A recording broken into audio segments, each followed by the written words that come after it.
Hey YouTube, my name's TJ, and today I want to show you how you can add an outlet to a wall.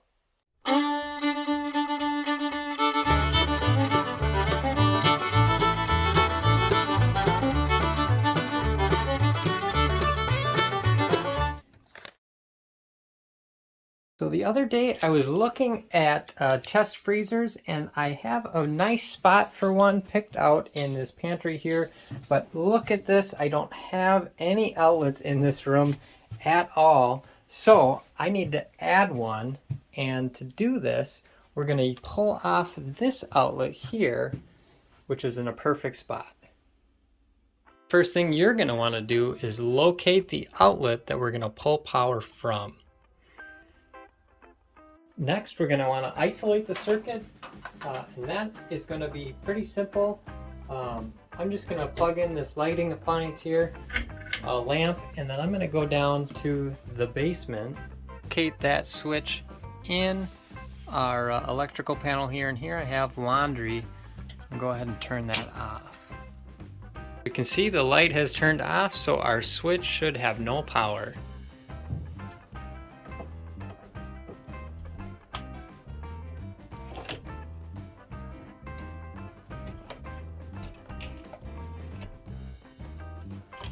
We've got our outlet out, and this is a GFCI, that means ground fault circuit interrupter, and I want to go pay attention to this warning label here. And this says load terminals under this label are for feeding additional receptacles, which is what we want. So this label is telling us that if we're going to feed another outlet and have it to be protected, we want to use these two top terminals. Next, I want to look inside the box, and it looks like I only have one set of wires that are feeding this outlet, and they're coming up from the basement. I also have the angle of this nail, which tells me that the stud is on this side of the wall. So we're going to go ahead and measure that, and then go ahead on the inside of the other side of the wall and measure where that stud is.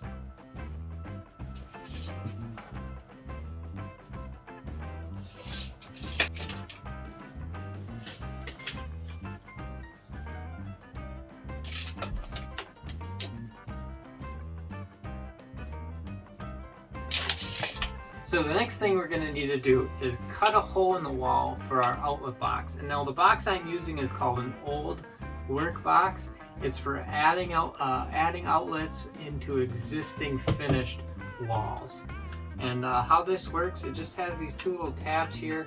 When you cut the hole in, place the box into the outlet hole, these little tabs swing into place and they clamp themselves against that drywall to give a nice secure fit onto the wall. The other thing we need to consider is we've got our stud marked out, but that wire that's coming up to our outlet on the other side of this wall is stapled along that stud. So when we cut into this wall, we don't want to cut into that wire. That'd be bad. So to give you an example of what that looks like, I've got this level here, and that wire is going to be in the wall like that, just like that. So we're going to go ahead and move over a couple inches for our box away from that stud and pick a nice spot about 10 inches off the floor to cut our hole. Now there's a couple ways to cut this hole out. One way is to use just a drywall saw, and now this will work. All you do is basically just pop this in here with your palm, and then you just saw away. But because I know that there's a wire real close by and I'm not 100% sure where it is, I'm going to go ahead and use this tool here. Now this tool has just a spinning cutting bit on it, and I can set the depth of how far I want to go into the wall. Now this should be 1/2 inch drywall, so I'll set it just above that 1/2 inch, and that's going to give us a perfect cut into this drywall without over penetrating into anything that might be behind the wall.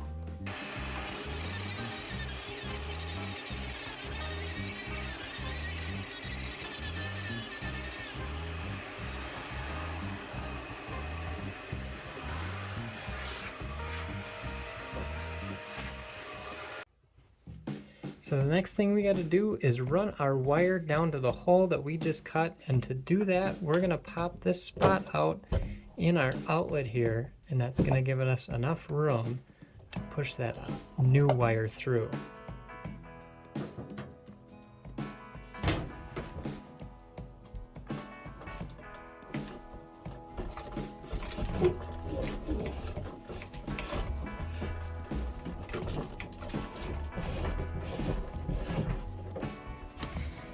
Once you get the wire pushed down the wall, go ahead and check it on the other side and pull it through. With the wire pulled through the opening, you can go ahead and strip the insulation from around the wires.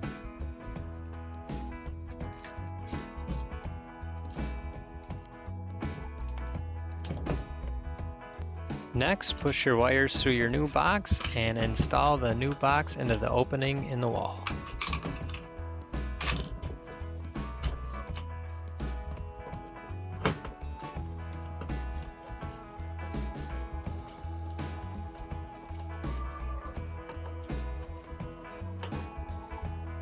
So in an outlet like this, how do you know what color wire goes to what? And I'll show you here. On one side we have chrome colored screws, and on the other side we have the copper colored screws. And what you want to do for this is chrome or white to white, and the colored one here to black. So the black is going to be our hot wire, and the white is going to be our neutral wire.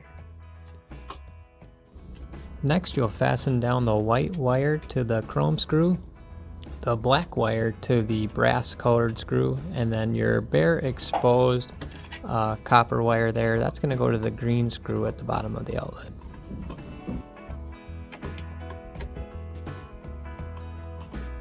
The next thing I recommend doing is wrapping your outlet to protect these terminals here.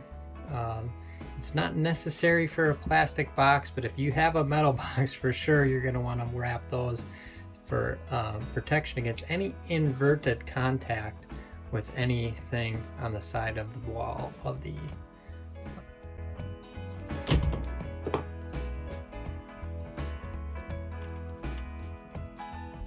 Go ahead and install the outlet into the new box and secure it.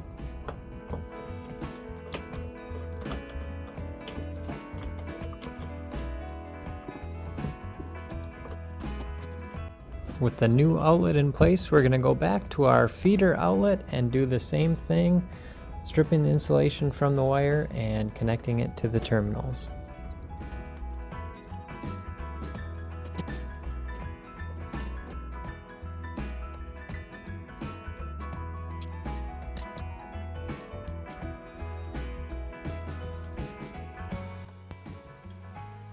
Now, hooking the ground wire up on our feeder outlet is going to be a little bit different. We've taken the two exposed copper wires and we're going to cut a third wire a little short in length here, and we're going to hook them all together with a wire nut, and then that end of the short wire is going to go to our green screw.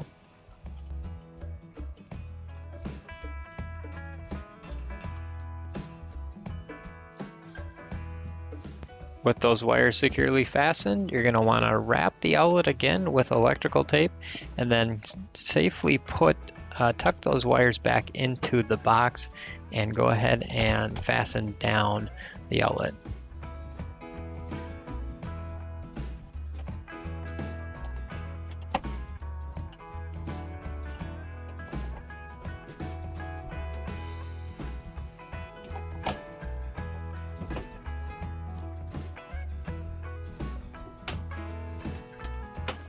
With the outlet covers in place, we can hook our lamp back up, and then we're going to head to the breaker, turn the breaker on, and test our circuit.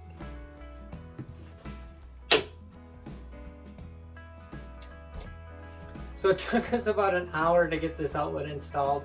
Not a hard project at all. You can definitely do it. What you want to do before you start anything is check with your local codes and regulations to see what you need to do your project. If you like this video, please hit that thumbs up button and don't forget to subscribe for more videos. Thanks for watching.